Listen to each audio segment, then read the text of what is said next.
Here we're going to look at the guided example 1. In the year 2010, the average federal refund was $3,305. In 2013, the average federal refund was $2,803. The first thing that you want to do, because we're talking about finding slope here, the first thing you really want to do is think about what are these ordered pairs. So let's just make some notes. We have the year and then the amount.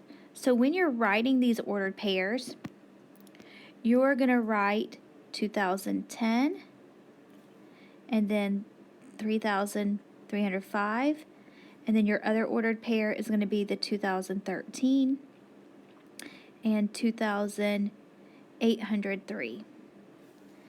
Okay, so now that I have my ordered pairs, I can write my slope or find my slope.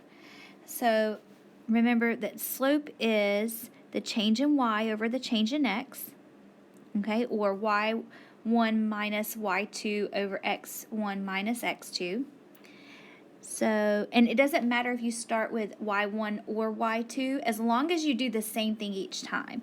So I can say 2803 minus 3305 over 2013 minus 2010. This is going to give me negative 502 over 3, and that simplifies to negative 167.33.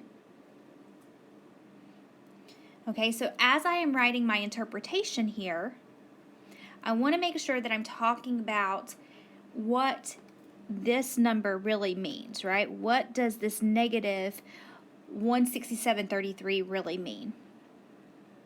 So I'm going to just kind of put what you should be thinking here.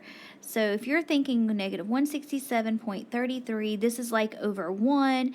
Our y value was money. Our x value was years. So this means there's a decrease of $167.33 per year. And now you just want to put that in words. Again, this was kind of our little thought here. So I'm going to write my interpretation between 2010 and 2013, the average federal refund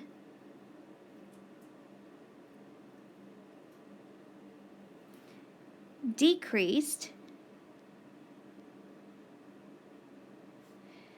$167.33 per year.